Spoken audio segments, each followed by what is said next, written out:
Okay, hello everyone. Just a quick note before I begin. Due to my recent, you can say, inner intuitive guidance, I had decided to take a break from the talks and live more as a presence rather than a speaking personality, but there was a request from different sources. Someone had requested an episode for this evening, and I thought I'd share an episode.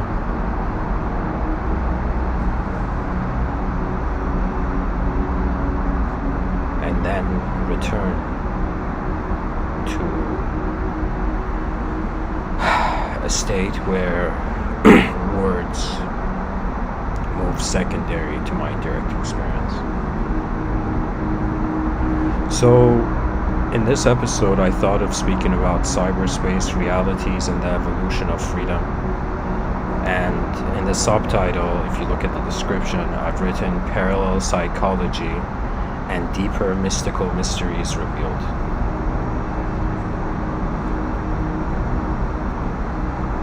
There are certain ideas, and I would say inner realm visions I've had of the future, and there's certain trends I'm looking at now, and I thought that we human beings have talked about freedom in the past. We have talked about it in the present, and when we want to talk about freedom in the future,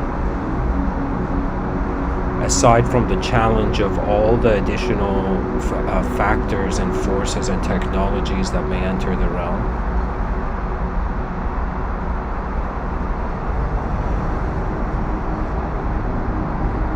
to speak about freedom in the future means to, in some sense, take the responsibility of wondering how it will be designed and how we will design it.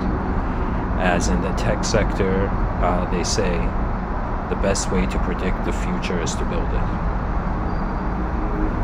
So hopefully this episode will share ideas, and it's been a long time I've been giving these episodes, and every time I give it, do you know how I feel? I feel that we are just a species on a rock in the middle of nowhere, physically, objectively, and there's a subjective mystery going on, the mystery of our minds. And as creatures on this planet, I find myself to be not only a member of a civilization, but member of a civilization that is advancing. So I am just hunter-gatherer, like sharing my findings with the tribe, with the global tribe. So before I begin, specifically for this episode, I felt it was important to read some quotes. Usually I go into quote tunnels in the middle of the episode, but I thought of sharing the quote tunnel at the beginning to expand the context of how people, just how we can approach the idea of freedom. So this is a quote tunnel on freedom. And a quote tunnel is pretty much me reading a bunch of quotes about a topic.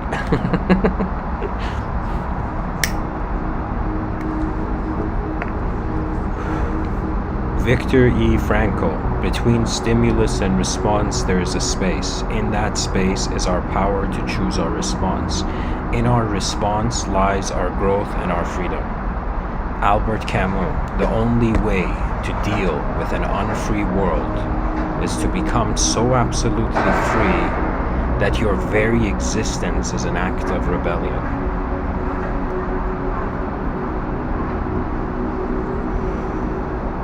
George Washington, if the freedom of speech is taken away, then dumb and silent we may be led like sheep to the slaughter. Samuel Adams, it does not take a majority to prevail, but rather an irate, tireless minority, keen on setting brush fires of freedom in the minds of men.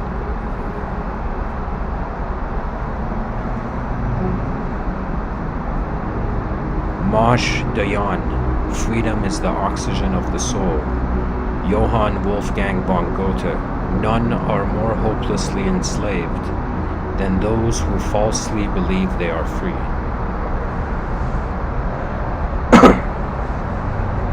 Voltaire, it is difficult to free fools from the chains they revere.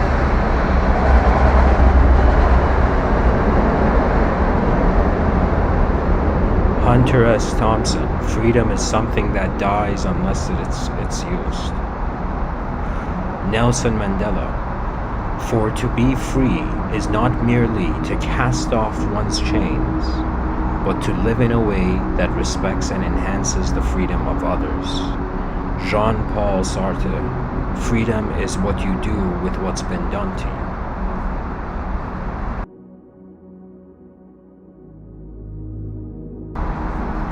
Eleanor Roosevelt, freedom makes a huge requirement of every human being. With freedom comes responsibility for the person who is unwilling to grow up, the person who does not want to carry his own weight. This is a frightening prospect.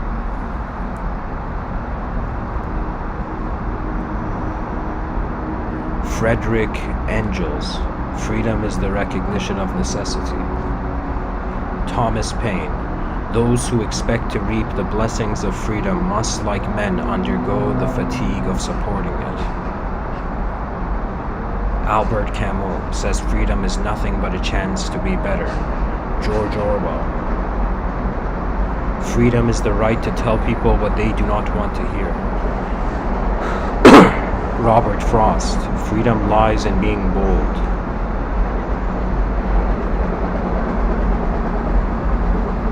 Soren Kierkegaard. People demand freedom of speech as a compensation for the freedom of thought which they seldom use. Simone de Beauvoir. I wish that every human life might be pure, transparent freedom.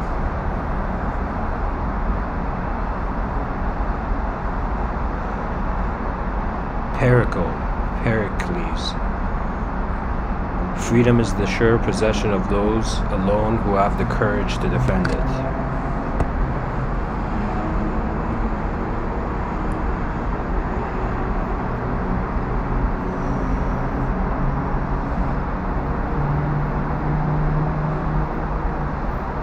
Martin Luther King Jr. Freedom is never voluntarily given by the oppressor, it must be demanded by the oppressed.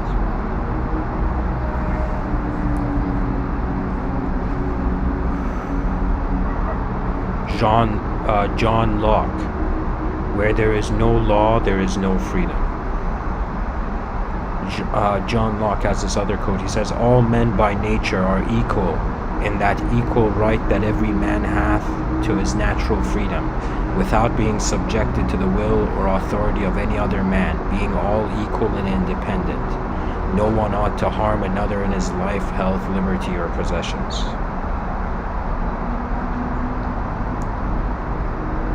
John Locke, wherever law ends, tyranny begins. All right.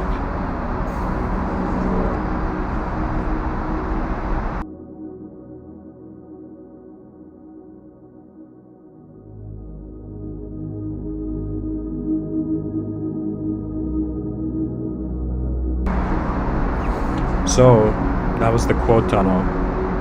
Now I've made certain points. This was for another talk, but I can relate it to here. Let's see. So, to begin, in understanding anything, what we human beings do is we utilize our intelligence, and our intelligence provides an ability to remember, memory, and it provides an ability to visualize, which means wondering about the probabilities of something. Now, when I wonder about the human being, we are right now, a majority of people, not everybody, but a majority of people on this planet consider evolution, and if you put your palms on the ground, you can totally see that there was a time we were four-limbed. Do you know? So, by wondering about evolution and how we got to this point, it's as if right now what is declaring itself as free is a biological body, but there's also the subject of the self, and the subject of the self in a certain environment in accordance to its abiding by the laws of the environment. And you can say laws are a subjective environment. Do you know? That means an objective environment, it's just like let's say a room, or let's say like a temple or something. Do you know the room of the temple? But when you go inside the temple, there are certain subjective laws of like taking off your shoes, like taking off your ego before you go in, or certain things of that nature, you know. So there's a subjective landscape and an objective landscape, and these two are now primarily, you can say they're very important into how we are considering freedom. Freedom starts off as an idea, but it is an idea that wants a sort of result, or wants to remain in a certain state in regards to the outer realms. And when I use the term outer realms and inner realms, if you're new listening to my talks, think of it this way: outer realms, in front of your eyes, what do you see? You see objects. What do you see behind your eyes? Subjects. When you close your eyes, you see subjects, and these subjects can appear as words, they can appear as images, and they can even appear as sounds, you know. But anyways, to dive into the deeper state of the mind and what the mind is and how memory plays a role in this, I'll get to that. But a note on evolution. So you see, there's various ways we see evolution. There's even considerations that life on Earth, all creatures were kind of like gotten rid of, and on a bacterial level there was still some sort of life happening.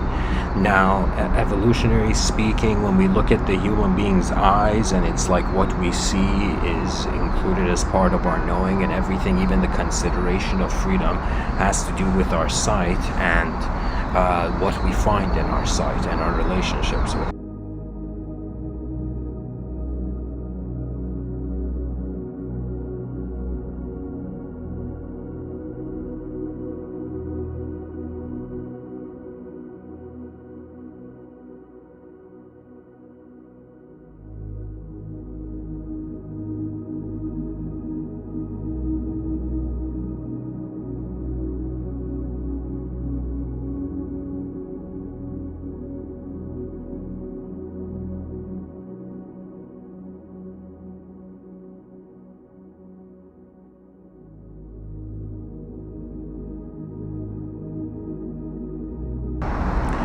So in the way I explain evolution is that I say that there was first an unconscious world. There was just, you know, a place. Then there arose an unconscious self, a part of the earth, separated from itself physically. This was the development of limbs. This was the development of a sort of ability of a creature to move on the world rather than just being part of it. So there was like an unconscious event of the world happening, then we separated physically. So in some sense there was an unconscious self. Now, from the unconscious self, something very unique happened, similar to the level of how Jacques Lacan speaks about the mirror effect, where a child suddenly looks in the mirror and notices that's itself. So there was something in this evolutionary process of this creature that wasn't just a random body moving in the world. It was a body that began noticing it's moving. And the levels of it noticing itself began becoming so sophisticated to the level where there was consciousness. And so the mystery of consciousness is that in some sense it's not physical. It's not a physical thing. Like, we don't treat the mind as a physical thing. We treat the brain as a physical thing. But what the brain is leading to is a non-physical thing. And everybody's considering they have minds, but we really don't know what the mind is, aside from just neurons are up to something.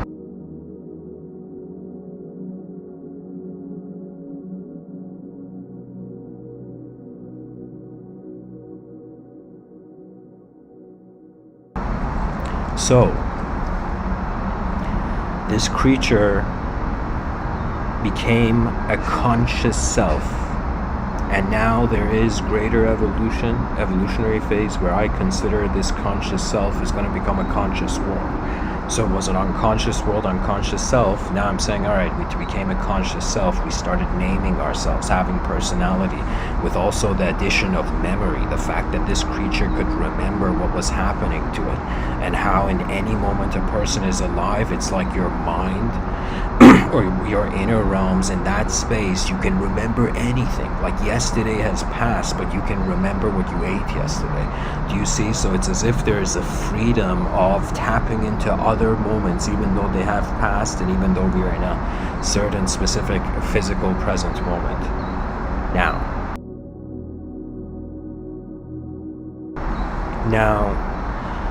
when I say that we became a conscious self, this is the point where we are all in now. And when I look at the concept of freedom, we tend to see, especially in governments, right, that they're divided between traditional perspectives, not wanting to change from a certain phase in history, and one's open to change. For example, in Canada, we have the conservatives and the liberals, and so the liberal perspective authorizes freedom, and even though in all settings, whether conservative, liberal, right, even though there's an inclination to tradition, but really we have reached a certain point where back in the day, in medieval times, people didn't have tolerance, patience to understand each other. They would kill each other the moment there was a disagreement. Now we disagree on a lot of things, and we have, you can say, ideological subjective warfare. We don't feel way more civilized than violence, right? Because if you're still being violent, then what's the point of the evolutionary mind? What's the point of being having all these resources? That means it's like an animal that doesn't care for law, right? That means if somebody just wants to get rid of laws and wants to go into anarchy is very animalistic. Pretty much it was the starting point. Do you know animals would bite each other? We are animals that put on clothing, have transport, have complex systems of interlinking sound, symbology, and organization of our memories. When we look at the academic system, there's branches of knowledge. That means it started from a few questions, and then it completely, based on how many different things happened in the environment, it branched out, right? So we have to realize that aside from there being just a physical, objective life for our species, there's now a subjective, a sort of psychological rather than physiological survival required, So it's not just physical, there's now a subjective landscape, so we're in the information age.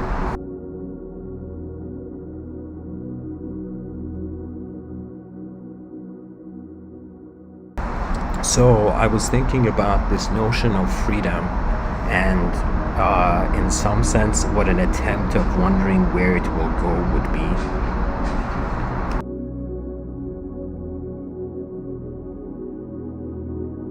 We have reached a point now in the world where people were way more, you can say, back in the day,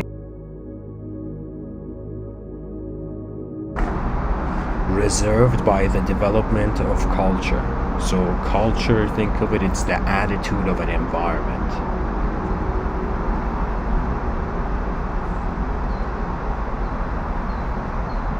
And so the attitude of the environment was way more restrict, and people's questioning and wondering of things wasn't there that much. To be honest, a person, in order to wonder even about freedom, it takes an effort. Whenever a person is lazy or tired, they in some sense are more agreeable. What does that mean? That means it's like whatever's happening, they're like, all right, I'll go with the program. But now we have reached a point where people are questioning, right? And we should be very careful as a species not to get the energy levels low, not to get the species to a certain point where it feels powerless in the intent and the ability to change its world, right? That means it's like that's the position of the mind. The mind is here to change things, right? Before, when we were mindless, you can say, or our minds weren't as sophisticated as now, the world was changing us. So really the human life is here to, in some sense, fulfill a designer's purpose. Even though maybe not everybody feels like a designer, but we all are. We all are designers, right? And the designs are just different. You know, if you're a chef, you know, it's like still you're a designer. You know, if you're a dancer, you're still considered with design, and the design of things is very important, and a designer needs to have an ability to be able to first design things, and then to be able to take a step back and look at the design, not to get defined by the design. Now, in the subtitle, I've written parallel psychology, and I'm going to speak about what I mean by that term. And it relates to also cyberspace realities. But anyways, just to begin, just to go back to this point, that now there's a sort of responsibility for the individual human being, and how the individual is being defined is pretty much like there's a biological form, there is a subjective name, and then based on the decisions and the types of memories that the human being creates, it begins identifying with cultural values. And if it's much more superior than the culture, if the person is sharp, if they are, I would say, street smart culturally, they have a way of surpassing it. You know, there was a man by the name of Michel Foucault. He's talked about, I think he called it disciplinary power. He said that the way the civilization we're living in now and the type of societies we find in, even though you're an intellectual, because you were raised in that certain society or a certain way of living, you are bound by that. So even an intellectual may have trouble in wandering beyond the system when it's using information from the system to question the system. Sometimes freedom requires an ability to completely go where no one has gone before. Do you know, this is really, I feel, something we all crave really as human beings. It's like an urge within us, right? Like, why is there even the word boredom, right? So the species gets bored and then it does things, right? Or something is not enough in accordance to the value system people have, and then they apply themselves differently to the moment.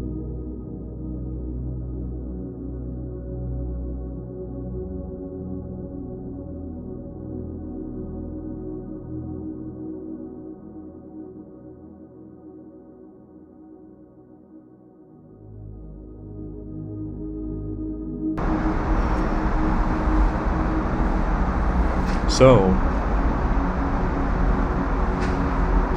a named creature identifying with one biological body, and let's say for now a natural mind, and through the development of language, really this is where our identities exist, and this is really where an object became a subject, and a subject, this way it became a subject, is a character in a story. So the story a person tells themselves suggests the potential of their freedom. If you tell yourself a weak story, it's as if, like, you know, that gives you a certain potential of like advancing. If you give yourself a mighty story, do you know, a great story, then your advancement will even be greater than that level of greatness. So we are setting our minds.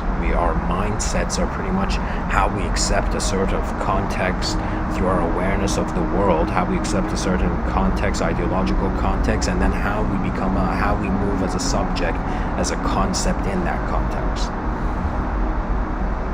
Now, something occurred to me. Now I can get into cyberspace reality and the visions I've had of this. I've talked about this before, but I feel it's important. In my inner realms, I perceive the situation in the future. I would give it maybe 120 to 200 years from now. And I envision something that will happen, a series of things actually that will happen, and how they can completely revolutionize or push the human psychology in needing to employ a multidimensional context. That means it's like our own, the story of a sort of culture. It's like nations right now. I just want to point this out, that it's like the level of storytelling that is going on is going to become way more advanced.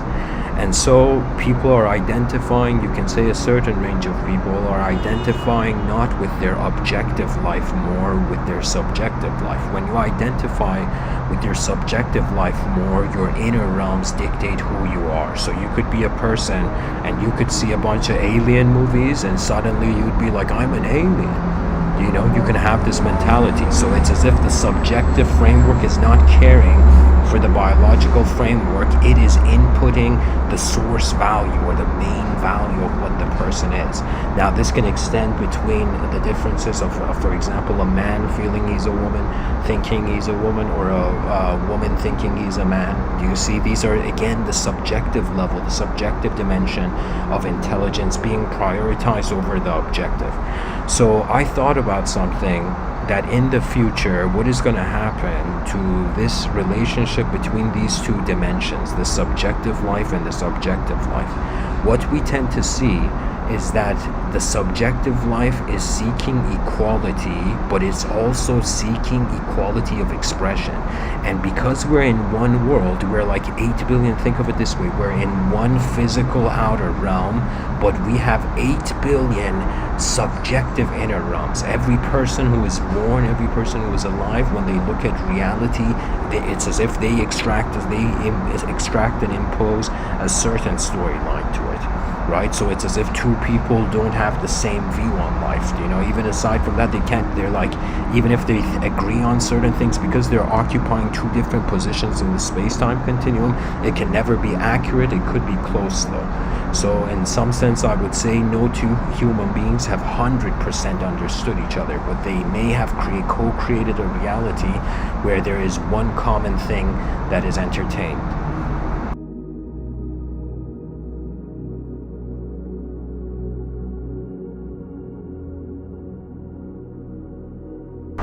So, in my inner realms, I envisioned that right now we have one biological body and, let's say, one biologically induced subjective realm. So there is a sense of like I'm this one person right now, you know, I'm me, and then there's a body. I have a body, usually we say my body. Who's that? My, the subjective positions, right? When you say my mind, that becomes a bit more spiritual, a spiritual sentence.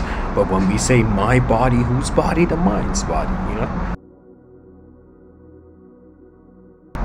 So I envisioned that in the future, we may reach a certain point of there not only being cyberspace collective minds. I mean, think about it right now, we have individual minds. And when you look at ideological institutions, idealism in its forms, in its living forms, you see, for example, like religious, a bunch of people in a religious, let's say with a religious affiliation, it's as if they're all in the same story, right? They're different individuals, but they're all in the same story. So it's as if a sign, it's what it is, it's kind of like a collective being. Or think of it this way, imagine back in the day in an army, there was a general and there were the soldiers.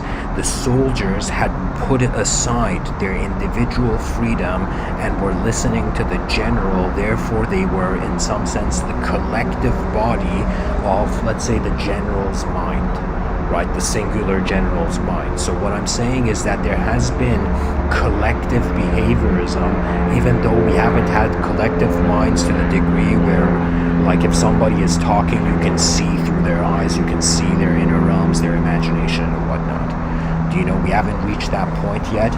And there are ideas of like how mystically and back in the day we have that naturally, that collective mind to it. It's like accessible naturally. I'll get into that at some point, but I want to focus on how right now we are an individual body and, let's say, an individual subjective life of the mind, right? And now I thought that if cyberspace comes in, it's going to introduce, and when I speak about cyberspace, think about virtual reality. So the visions I had of this was on like a bunch of levels. So first level, I would say, I saw that right now I have one biological body, one natural mind. So in the future, imagine you're sitting at home giving a podcast, and then at the same time you have 7 android bodies, or maybe even a wisp body, which I've termed. A wisp body would be a hologram body. So so you're sitting in one place doing one action, and then you have 7 technological based bodies around the world, going around in society doing different things. One android body, let's say, is grocery shopping. One android body is like, I don't know, meeting like someone. Another android body is like, doing something else. Do you see what I mean?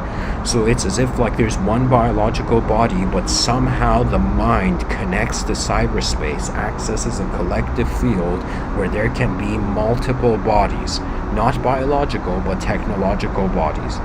When it gets biological at that point, it's going to be strange. I don't know how far nanotechnology is going to get, but like that, I would keep that for another talk.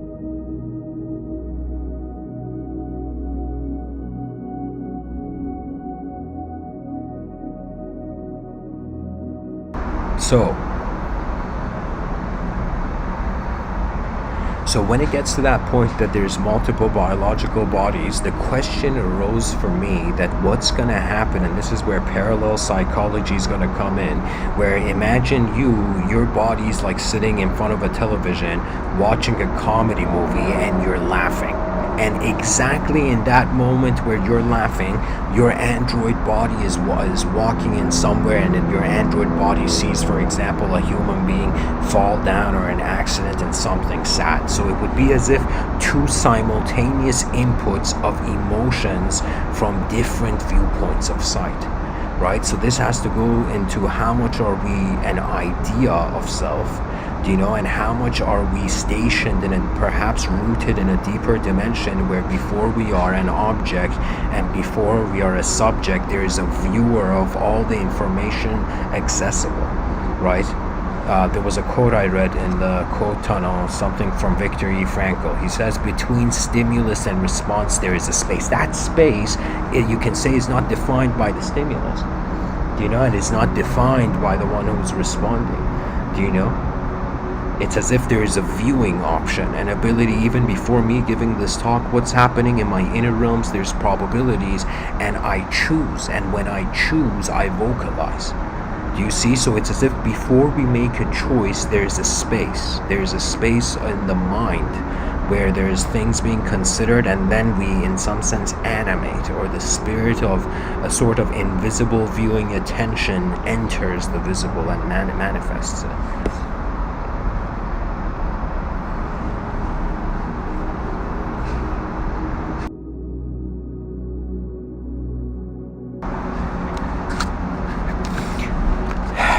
So that's one vision where I was wondering about parallel psychology, multiple bodies, let's say a technological body receiving input or a sort of stimulus, and your natural biological body receiving, and what's going to happen in emotions, right? Now, one thing before I share the second vision I had, cyberspace vision of cyberspace reality, is that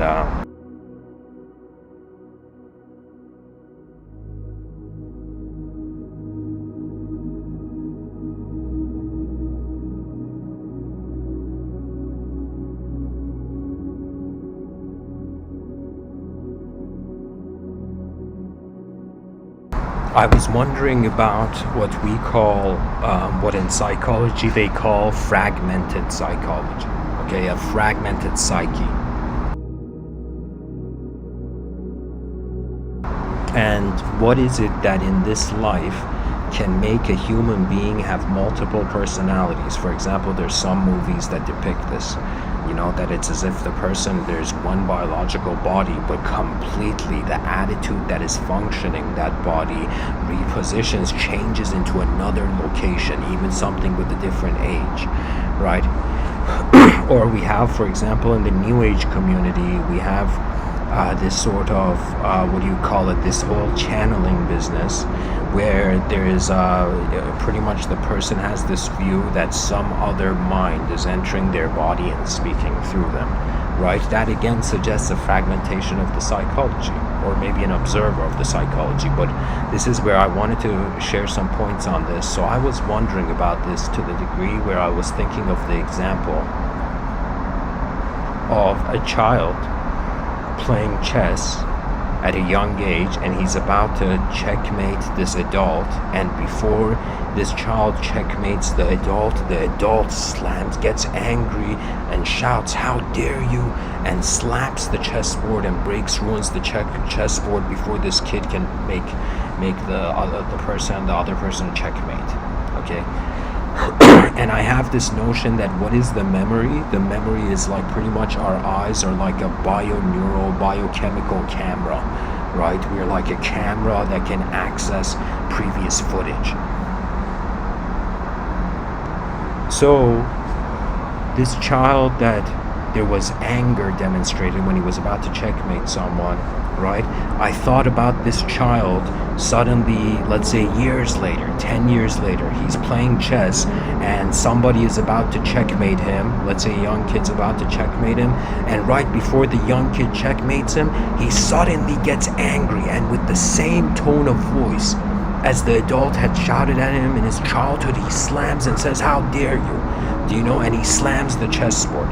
So I thought about, okay, what is this? When we are talking about fragmented psychology, there seems to be this phenomena that in certain moments of life where the psychology can't fulfill, where a person puts this effort to create the persona, as Carl Jung speaks about the persona as a mask, he talks about it as a mask. So your personality is kind of like the mask you wear in that moment as a reaction in response to the stimulus at that moment.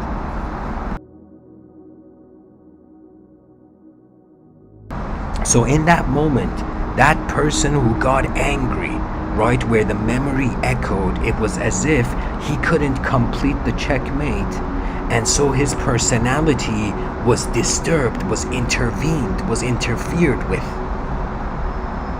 There was a disturbance, there was a lack of completion of an effort of the mind outside in the outer realms, right? And that person's behavior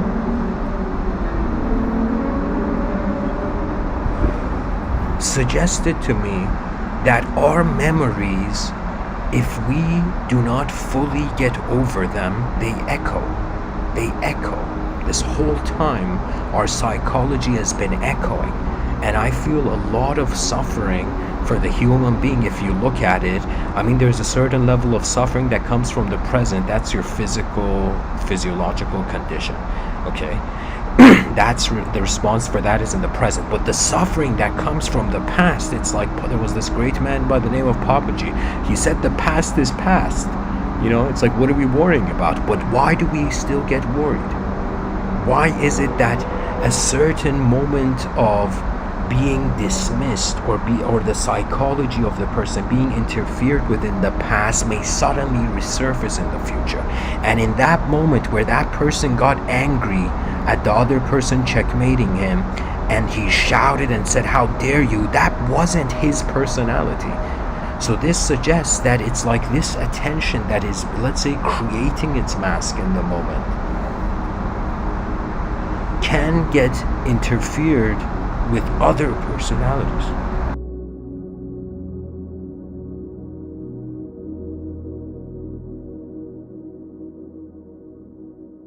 So I thought like the same thing can happen in regards to the inner realms with like parallel psychology, or to the degree where somebody who thinks they're talking to an alien and they're like, "This alien said the same wise words as my grandfather. What a coincidence." Do you see what I mean? It's like you know, so I'm saying it's like the abstract archetype. It's like it resurfaces, do you know? And I remember I was on Discord and I said this term that memories orbit, that experiences we have, they kind of orbit, and they may come back if they're not fully finished or if we're still in their orbit.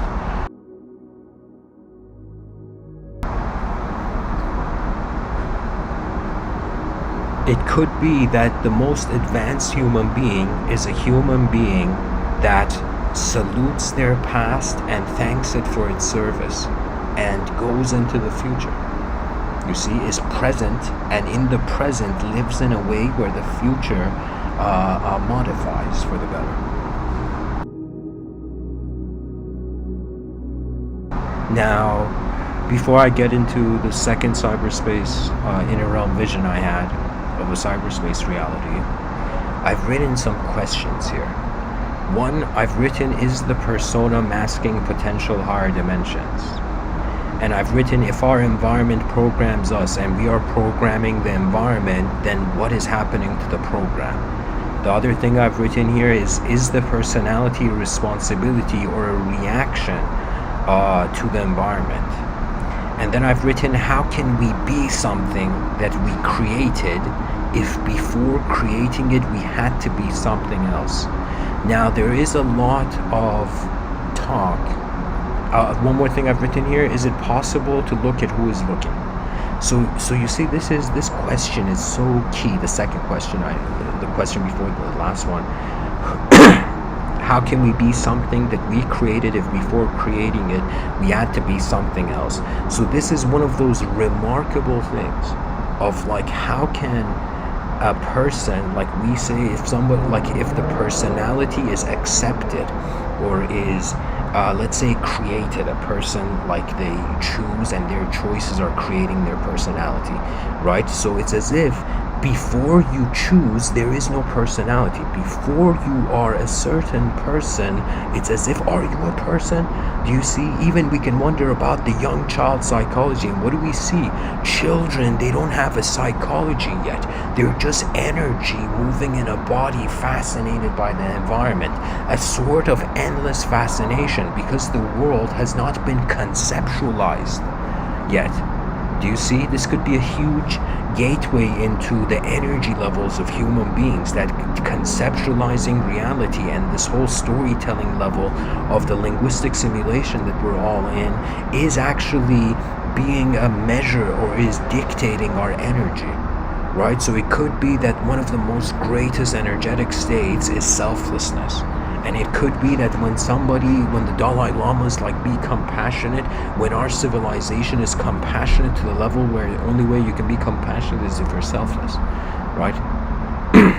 As if the person has a self, they're measuring, they're comparing, and that comparison leads to a sort of game where they're like, am I winning or am I not winning? You know, rather than being like, okay, it's like we're all alive once. The quality of the experience of this journey is way more important than how a self feels before its temporary dismissal out of this realm, you know.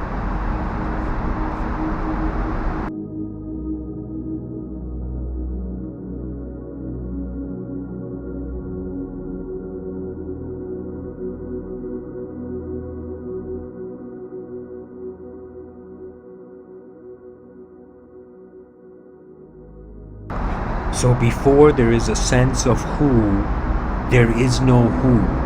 There is no sense of self before a sense of self is created. So we are by nature selfless. Our most natural state is selflessness, I would say. And this is a conditioned world where we're living in, where to be a self in this world, and especially in society, it's an effort. Like whoever says being a human being, there's no effort to it, I'm telling you, there's an effort, because you got to have an attention to considering what values are present in the environment. And keep in mind, it's not just an objective landscape. That means it's like people are not just objects, you know. There's worlds behind eyes of everybody that we cannot see. Therefore, we can never measure any other human being.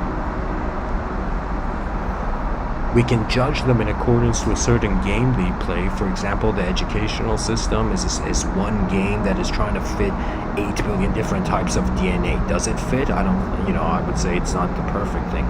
It's working, but it's not perfect, you know.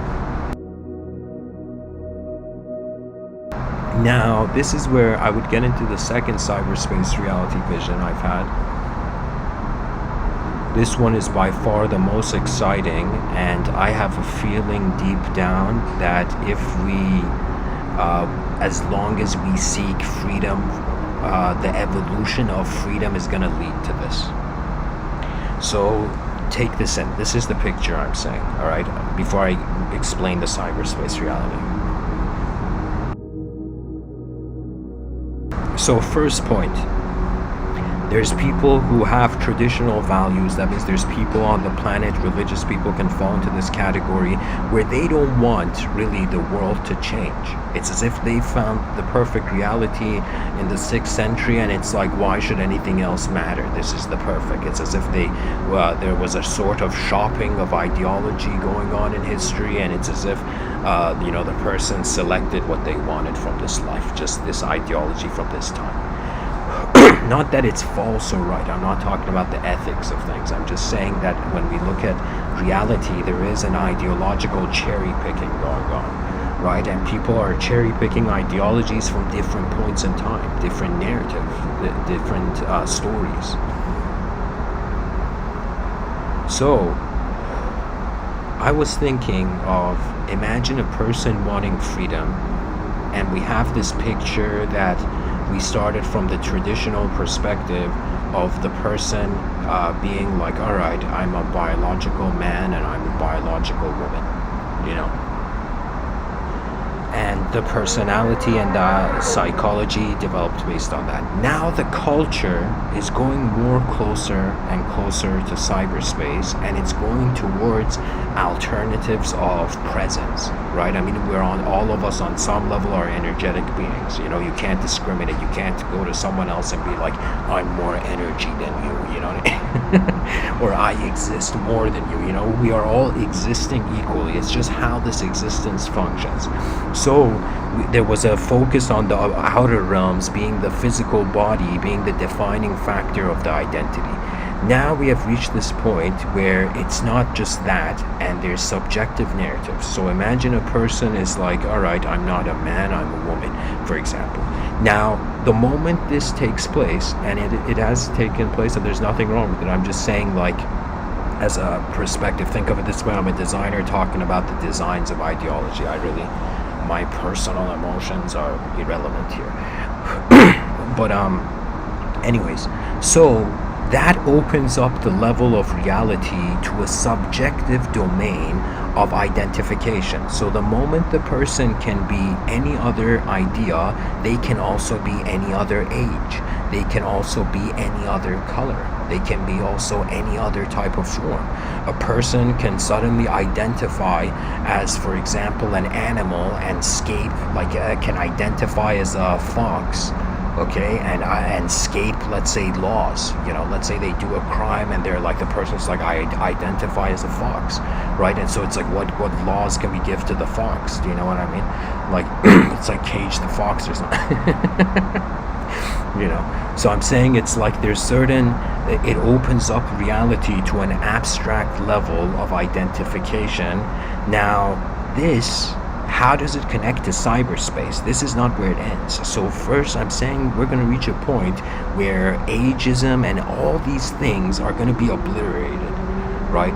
And this is going to suggest two type of sectors of global society emerging, where there's some people who want it to be like the old times, and then some people who are running into such levels of freedom where in the future the person's going to be like, imagine they replace their body parts with technological means, like we have cyborgs entering the game of human civilization, and we suddenly see it's as if they're identifying with machine, right? Imagine somebody, the first human being that identified with being a program or being a robot or something, right?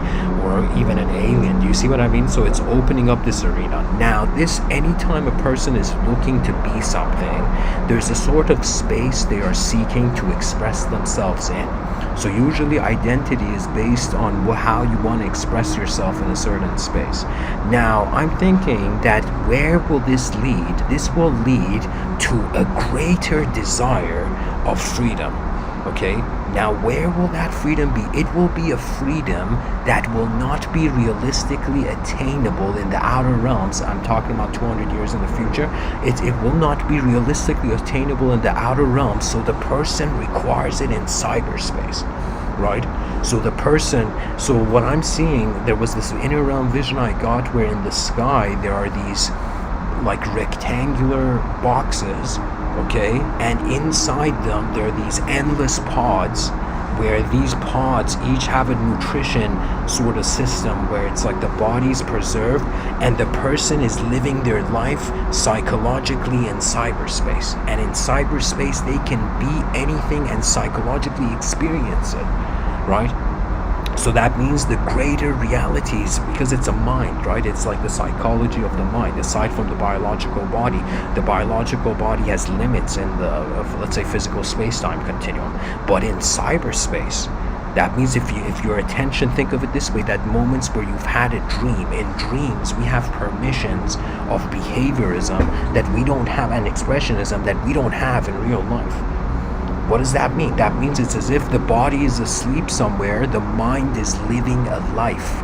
When a person moves in a dream, your physical body is in the bed. Your mind has created a body for you, and you are moving as that body with the freedoms granted in that you can say inner realm domain.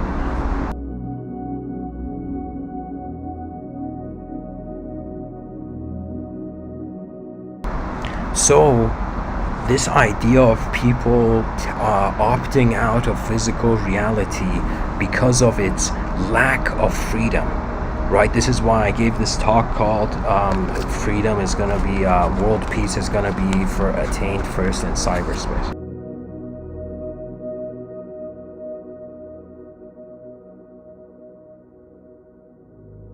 You see, there isn't enough room. I mean, there is enough room in space, but there isn't, like, until the time we build sky cities, we're like pre that time.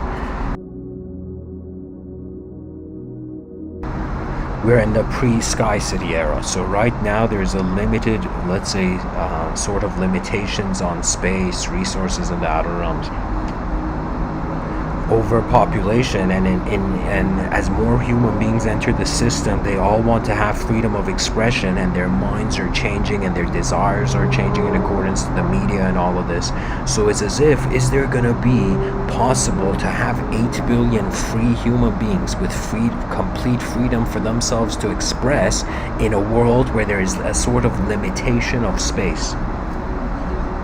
And we see there isn't. This is going to cause those people who want to even be anarchists, let's say you're somebody who wants like Mad Max kind of reality, you know?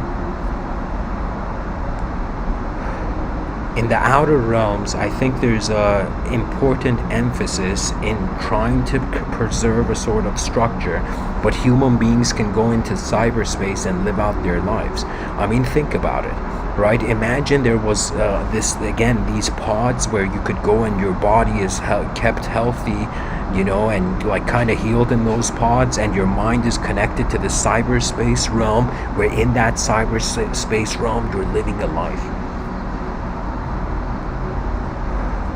Now imagine this goes so far that parents in some sense, they're like, all right, they go to let's say in future hospitals, and they're like, I want my child to experience 30 years in cyberspace in 10 years. So in 10 years of life, the child is like until the age 10 in some sort of pod, let's say a unique fluid pod, you know, and it's psychologically in 10 years of outer realm life and time, it is experiencing 30 years of a psychological landscape. Do you know? This can even reach the point where if people want to like go to school, right, they could be like for 4 years, they could just go into a pod and in cyberspace kind of live that sort of psychological domain of their education. What I'm trying to say is that our desire for our own expression can surpass the human body, and if we cannot fulfill that desire in the outer realms, that desire is going to usher us towards a technological domain. In cyberspace, we're going to be that which we couldn't have been in reality, in natural reality. This could even go so far for, let's say you're someone who's an addict, okay? You're addicted to something, and so you're like, man, I can't get rid of this habit. And what do? You go into cyberspace for a couple years. You live in that psychological domain of living different kinds of lives or whatever, you know, partying as much as you want, you know, and then at the end of it, right, you come out and it's like you have a natural kind of healthy body, right? It could become that sort of, we could become content with it. I mean, the thing about technology, it's like, I remember this metaphor being used for a knife. A knife can be used to cut fruit, you know, for a healthy diet, or a knife can be used to hurt people. So it's what we do with the technologies that we develop. Now, I thought about this to the level that, imagine some human beings, right? They get to experience, let's say in 20 years of outer realm life, 100 years of a psychological life, okay? Of a psychologically cyberspace life. Now, in that 100 years, imagine they die, and the person, and let's say we make cyberspace, like we create a server in cyberspace that makes it indistinguishable from reality. So you can't tell apart. Because that means a child is gonna open its mind, maybe not its biological eyes, but it may open its mind. And it's gonna be in like human world, but it's all in cyberspace. And after 100 years of life, failures, mistakes, on the deathbed in cyberspace, the person's gonna be like, man, I wish I could I have so many regrets, I wish I could live again. And suddenly they wake up from cyberspace, like after they die in cyberspace, they wake up in their 20-year-old natural biological body, having 100 years of wisdom. Do you know? So it could get to that level, right? And this is what I was thinking, that, for example, in Canada, we have the conservative government and the liberal. The liberal government is going to it's going to go towards cyberspace, where the ultimate freedom is attained, right? An ultimate freedom of identity. And you know, it could be, because, you know, you got to think about it. We're 8 billion creatures on a rock, right, floating in the middle of nowhere, and as we are on this rock, our behaviors dictate the behavior of the civilization. If people become nice civilization, you know, if people become cruel, we're like, what sort of hell have we made? You know, rather than building paradise on earth, we made hell, right? But cyberspace is going to allow people to go into their own individual kind of paradises, right? It's not going to be anymore, it's going to completely even change the criminal system, right? Where people are just going to go into cyberspace vacuums, and they're like denied life in the outer realms. The person was too violent and savage in the outer realms, so they're sentenced to live in cyberspace, you know, in a sort of program of cyberspace.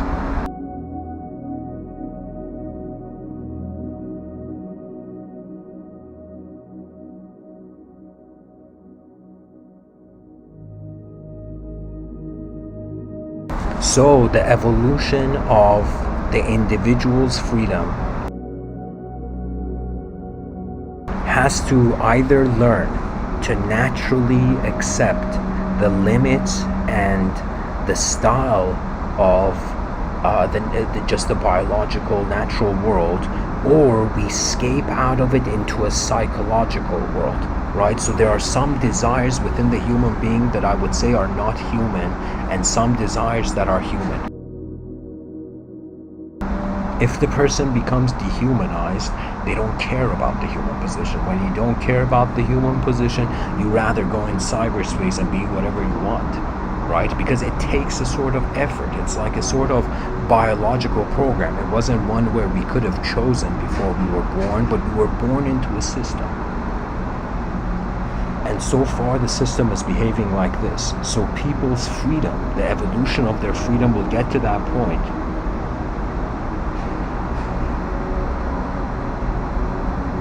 And imagine you could be like a cat. You could have 9 cyberspace lives, you know? But the problem of it has a disadvantage as well. The disadvantage of it would be that if somebody goes in cyberspace, experiences a level of freedom and expressionism that is not humanly possible in the outer realms, and if they come back to the outer realms, it's going to be boring, it's going to be slow. Do you know? Like, that's something that's happening right now in regards to the internet, if you pay attention, right? What is the internet doing? It is giving us information without effort. Back in the day, you had a sort of journey to go through before you learned something. Right now, we just look at the information, and our mind, in some sense, creates a parallel psychology of how we fathom like the experience would be.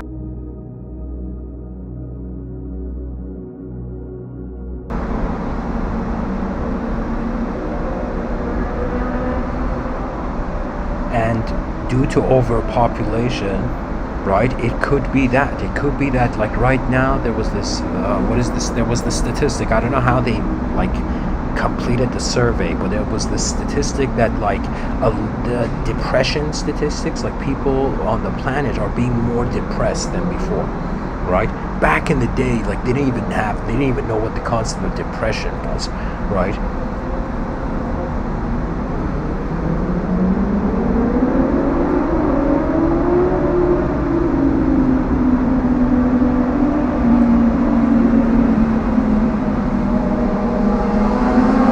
So in the future, those people who are depressed and are tired of living in the outer realms, they will opt into cyberspace. Senior citizens who don't have an ability to, in some sense, let's say, live youthfully with the energy they had in their youth, they would opt into cyberspace. It would be a domain where there would be minds, and they could be at any age, any form, any avatar.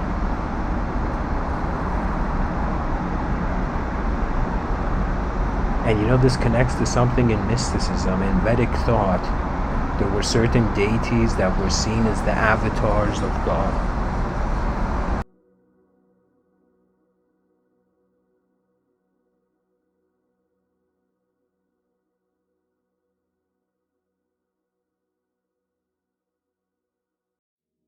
For example, there is the story of Krishna and Arjuna, where God came into a reflection, into a certain form that Arjuna, this archer in a battlefield, could see. You know, that's a suggestion that this biological elemental reality is like the cyberspace of a higher dimension, but it's not cyber. It's, let's say, atomic, you know. That means it's like the periodic table is pixels to higher dimensions.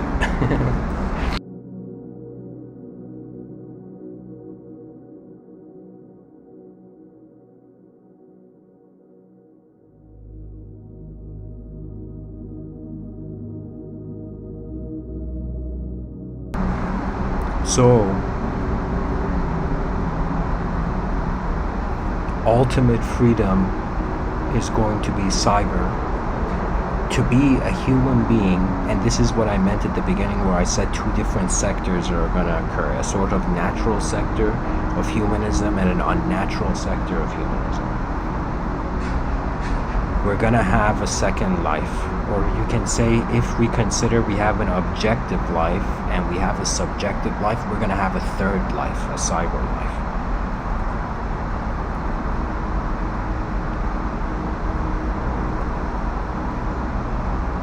And you can have even situations where, in one of my science chapters of my science fiction novel that I'm working on, in it there's a scene, there's this programmer called Dante, and he's created this simulation called HH, and it stands for heaven and hell.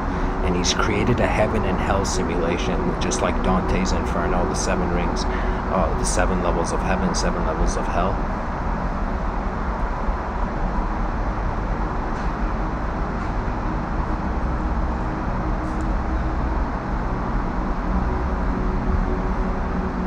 And the main character in the novel goes and wakes up, is pretty much, there's a chapter called the ocean, what did I call it? The ocean on the mountain peak. I've shared it in other episodes, this chapter.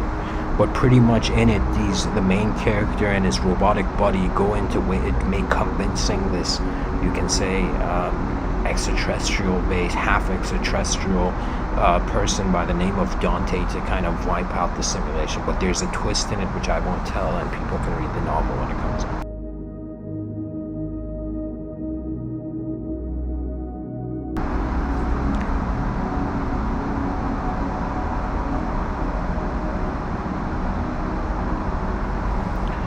So, the desire to freely express ourselves may surpass the human biological body.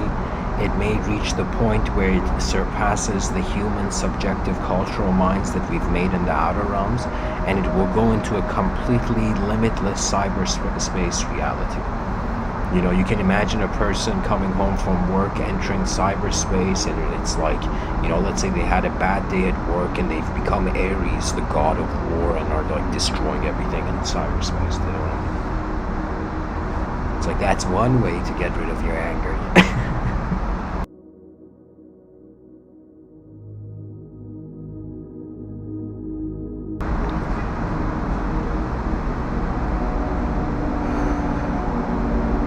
And the main point is to consider that any type of expression requires the space, the proper space for it. That means if you're an artist, you want to paint something, you got to find an empty canvas and you paint there. Do you know? Or if you want to bring in new furniture into your home, you got to get rid of the previous furniture, create space, and then, in some sense, bring in the new furniture. And I have this vision that we will be such an advanced civilization. That is my aim. Pretty much, I consider just one of the principal, you can say Mr.Withinian principle, Mr.Withinian thought is that in the outer realms, the greatest thing we can do as creatures is to build an advanced civilization. In our inner realms, the greatest thing we can do is to advance communication. And something incredible is that, and when it comes to advanced communication, the yogis, the mystics specifically in various different cultural formats, you know, Sufis, Gnostics, whatever, right? They had this sort of relationship of attaining of a sort of ultimate state where there is an unconditional freedom. Because right now our freedom is based on the conditions we're living in, right? If these conditions change, we rebel against it. If these conditions change in a way where we enjoy, we accept it, you know? But an unconditional freedom, it would be a state of being that surpasses whatever we're doing. And cyberspace is going to be an attempt towards that, but I would say it's an artificial attempt at ultimate freedom, right? The mystics had this view that you would just go in nature, sit still and silent, not even have this thought of trying to meditate or whatever, right? You would just be there and watch your intelligence as it's happening and wonder about who I am, or I would say wonder about who am I? This question, who am I? As you wonder about this question, there's a very profound sage by the name of Sri Ramana Maharshi. He gives an incredible explanation for this, yogic explanation, where he says your sense of self, when you ask the question, who am I, the answer is like, I'm me. And what does that mean? That me is a subject-based sense of self.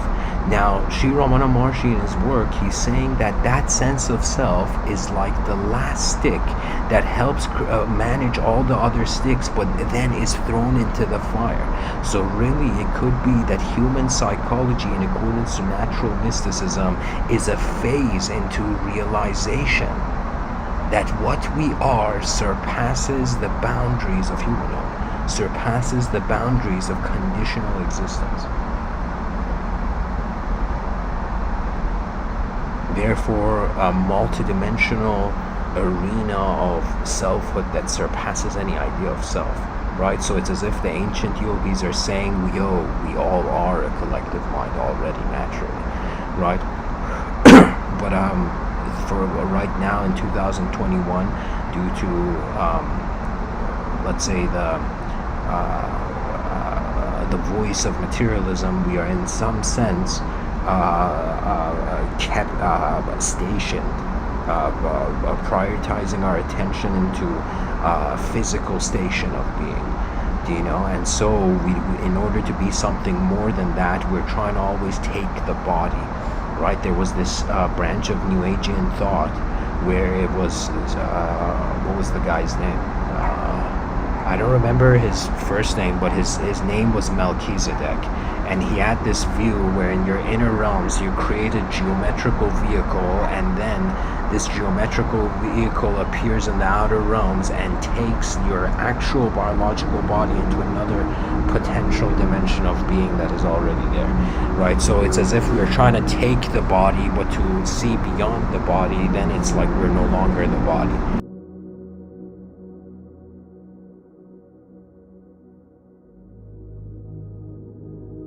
So really it depends on what do we want freedom for. I think the freedom that most people seek, you know, not everybody, but most people seek the freedom of their biological existence. We want to be natural beings. Like, we don't want to turn into robots in the future. We don't want to get trapped into cyberspace in the future. We want to live healthy, natural, biological lives, right? Like, why are they giving so much milk to children in schools, you know?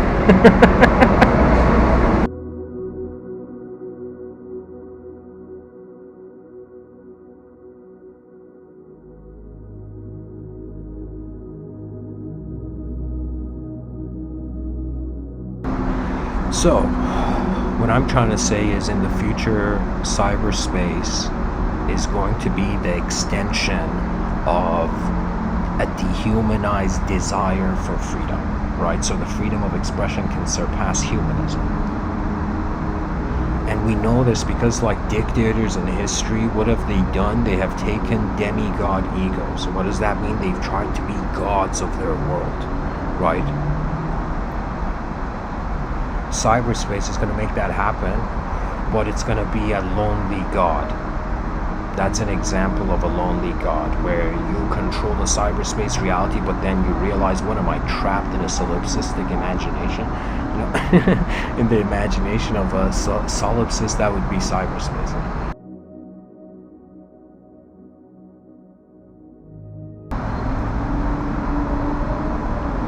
I find that part of me that cares for strategy is that in order to keep the human body, I mean, something's that's gonna happen that we know right now, we're seeing signs of, is that automation's gonna set in, and a lot of people who have physical labor jobs, their jobs are gonna be replaced by robots. This has a good side and a bad side. Like, for example, kids working in sweatshops, the owners are gonna be like, I'll just pay a giant electricity bill, right? And all those kids would be free, right?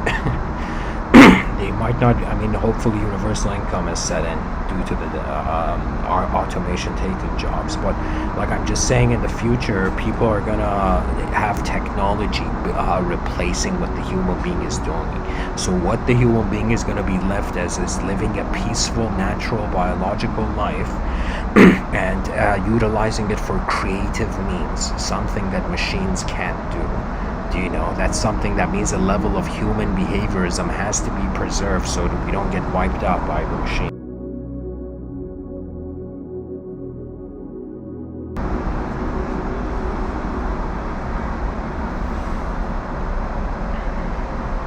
I have wondered about this idea of freedom. I have wondered about it as an object. What is the freedom of the body? And the freedom of the body is a bit strange, because it's as if when you have no body, that's like a state where the body is, you're free of the body, like the freedom of the body. Another state is immortality. So when it comes to the freedom of the body, there's two views, right? Now when it comes to the freedom of the mind is kind of like the wind. That means the mind is like a viewer that is just passing through, or images in the inner realms are passing from its view, you know.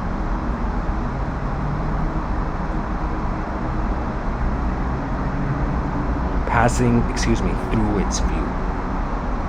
Like a wind going through, let's say, between the branches of a tree. Imagine there was a consciousness that was wind.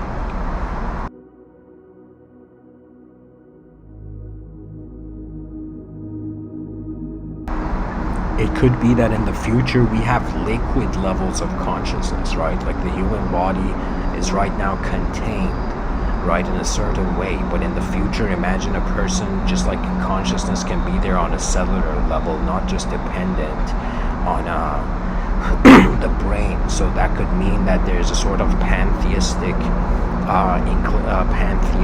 secret to the universe, you know?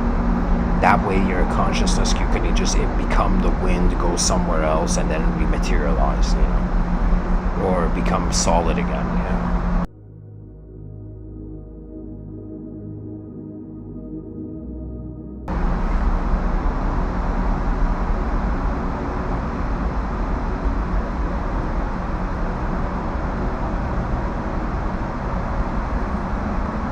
I envisioned that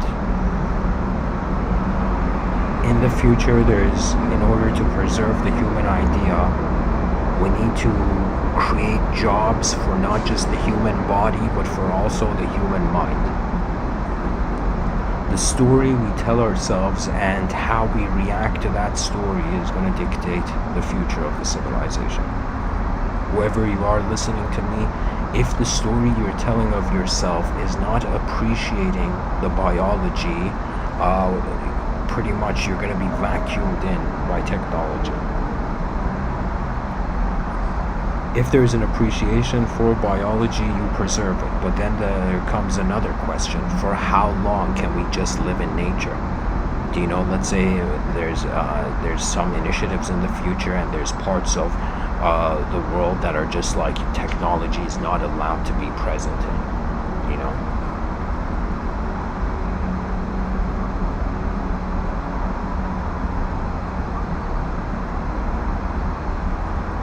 And also, us being ushered into the era of collective minds, what does that mean about the individual? I remember in other talks I talked about one of the biggest challenges of future philosophers and advanced communicators, where how are we going to pilot our attention if it is present in a dimension that surpasses the body? There's this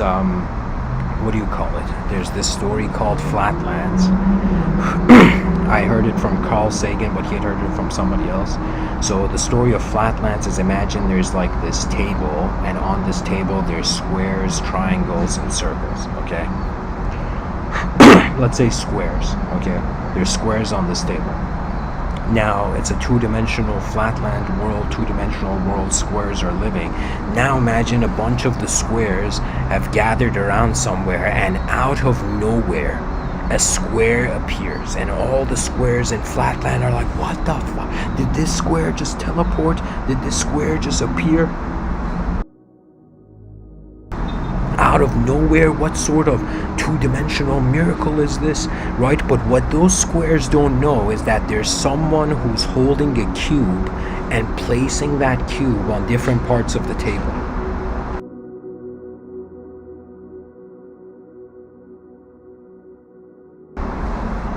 Or how there were yogis back in the day. If you read this book by Paramahansa Yogananda, I forget the title of the book, but in the book Paramahansa Yogananda experienced this very enlightened sage having multiple locality of his body, where somebody saw the sage in like one part of the world, he saw the sage somewhere else, but this sage had never left his like temple or something, right? So a sort of multi-presence in motion the moment the attention taps into a state that surpasses the boundaries and limits that are accepted, that come along with let's say the contracted part.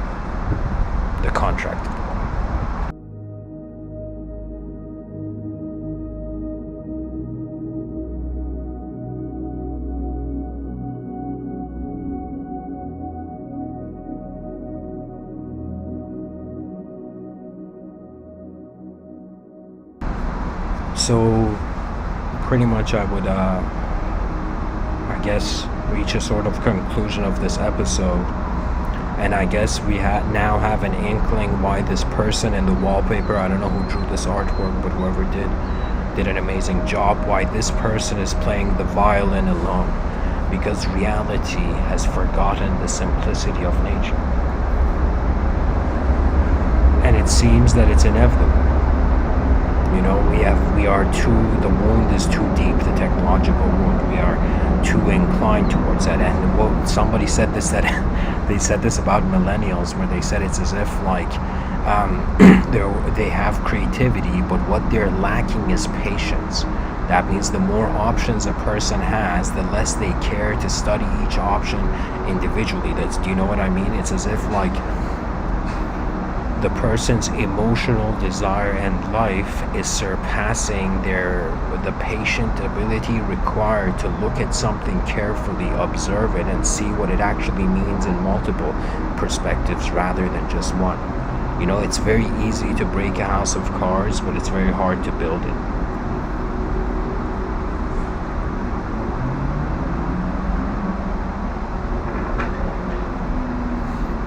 I feel whatever the species is destined for, the most important thing is that we treat the planet like a massive tourist agency. That means all governments of all nations should just be like, yo, human beings are like opening their eyes in this world, being born into this world, and because they die, it's as if they are travelers in the space-time continuum. And the best thing we can do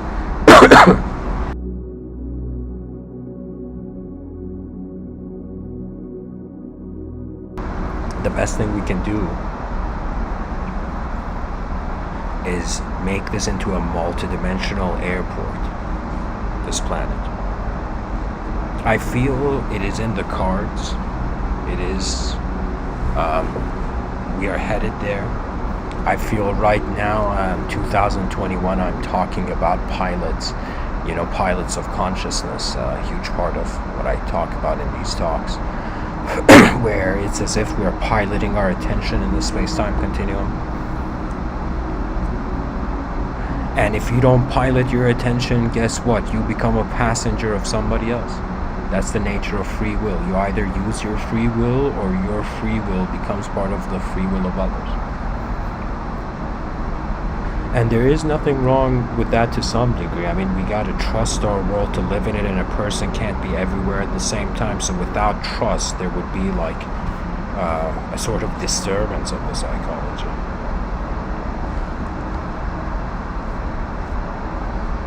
Or too much information overload.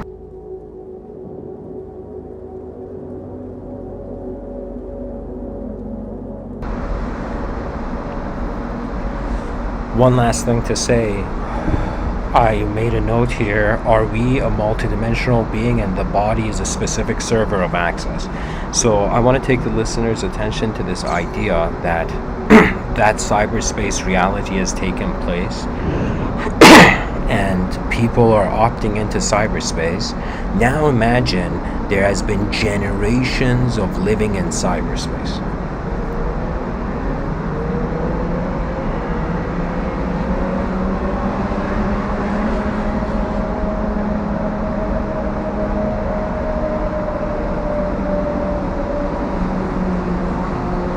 And imagine you have been living in this fictitious cyberspace reality and you've gotten tired of the fiction, and you're like, oh man, I want to still stay in cyberspace. I mean, I could see like a massive cyberspace petition signed as if we want to experience outer realms in cyberspace.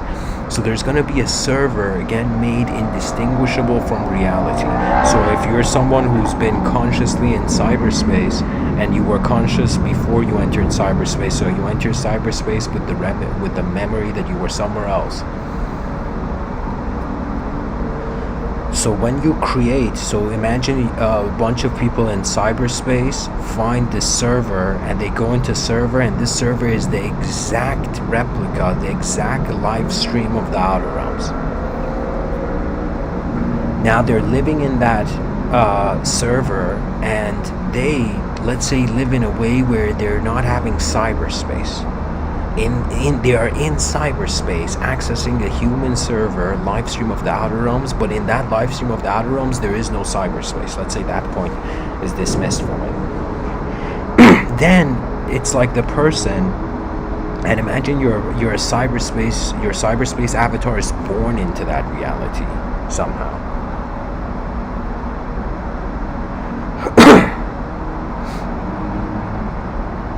It's as if any moment you can get out of the server of the body and enter other servers, therefore having different bodies and different servers.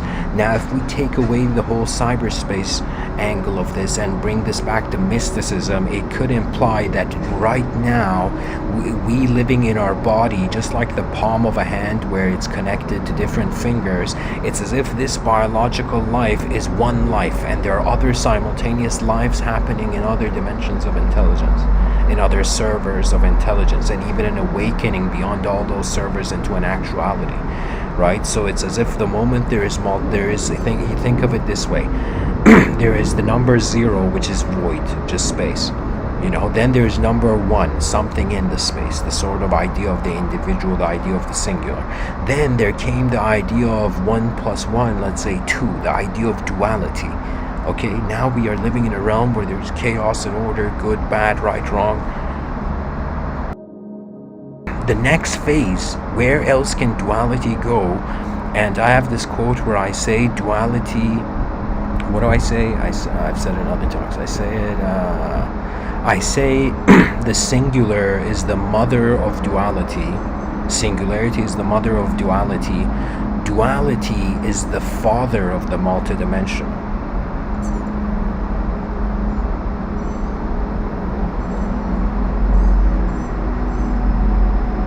That means we have nowhere else to go from chaos and order into infinite variations, into infinity. That is the next coming chapter of human existence, where we are not, we have been there, done that for the finite being, and now attempts towards the infinite, attempts at an extension beyond the 100 years of the biological lifespan, or a remembrance of states where there be, prior to space and time, there is being, and that being is, you can say, omnipresent.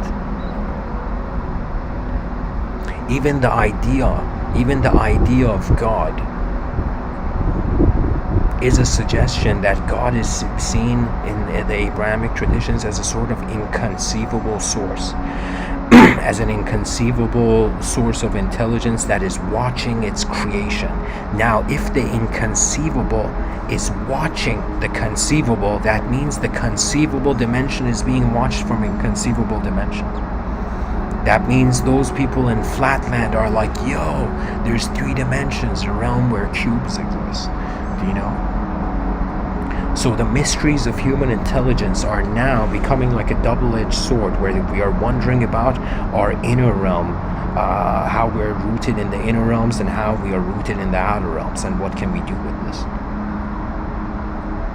The most important thing is the idea of love. This was something that was, to me, when I was younger, I was like, all right, it sounds fluffy. There's so much war and, like intensity in this world. How can you just love it?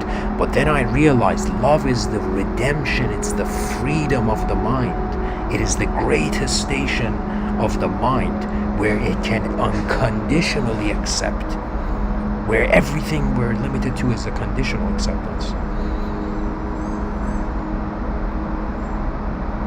So the veil between unconditional truths and conditional illusions is becoming more and more transparent. And the species has an incredibly great work ahead of itself.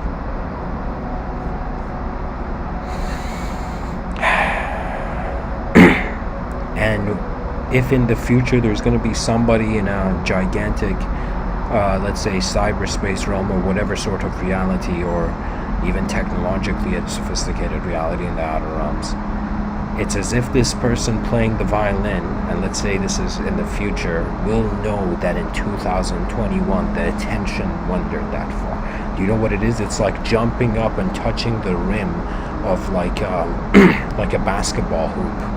Do you know? And that's like the attempt of the modern philosopher in fathoming the future to the degree that he doesn't get destroyed. I shouldn't say destroyed. He doesn't get conditioned, or he doesn't get replaced by the future, but we manage to see it.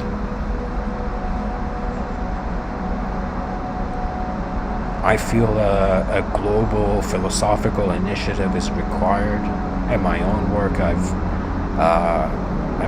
created as a Discord group. Hopefully one day I will have the resources and the abundance to create global centers for it. But I saw this idea of the School of Athens, which was this artwork drawn on the Sistine Chapel, and the School of Athens was holding this idea that it was a place where the greatest philosophers from different parts of the world would come and they would discuss the nature of reality.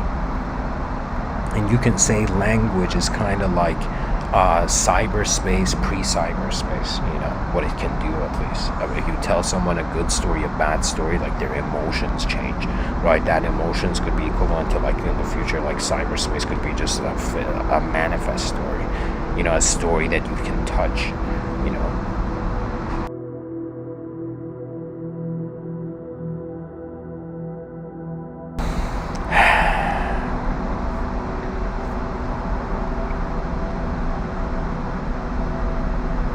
But ultimately, there's one thing I say in these talks: to live for life, we must live for life. And in order to live for life, we have to care for life.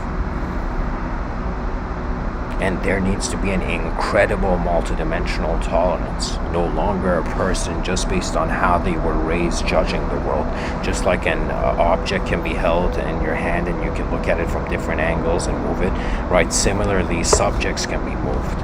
And in some sense, nobody is who they are if it's a creation and a response to the environment, right? That means there's 3 dimensions. There's the free will, there's like the epigenetics, the outer environment influencing our will, and then there's the natural environment, the body that dictates it. Not the body's response to the environment, but just a sort of nature to reality being one level of influence on will, just the nature of the universe, how it's containing us, so that having a sort of will. Our inner realms having our free will being a source of our will, and in some sense the outer realms where the will can extend and swim through, and cyberspace would be the extension of the outer realm will. An outer realm creation of a possibility to function in our inner realms in a different way.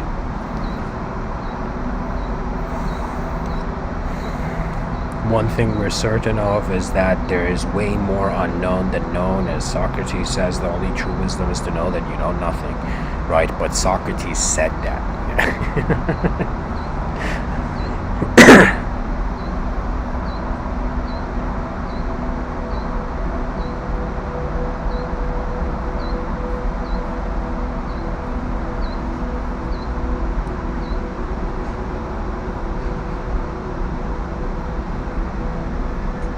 As the poet Rumi says, I died as a mineral and I became a plant. I died as a plant and I rose to animal.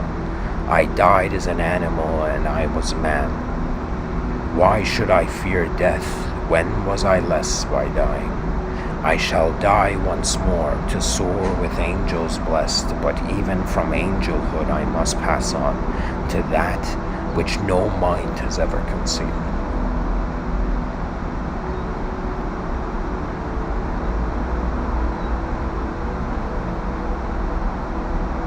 The advanced communicators shall create the greatest platform for the future pilots. Our species, our world is not alone when we're all here. There is a force behind the free will, and that force is the salvation of our eyes.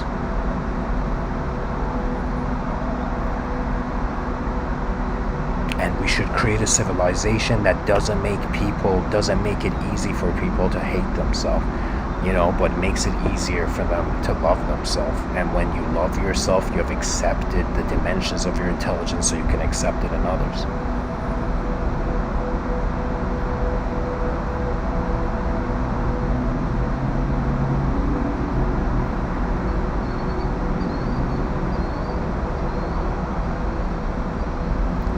Of evolution carry our eyes,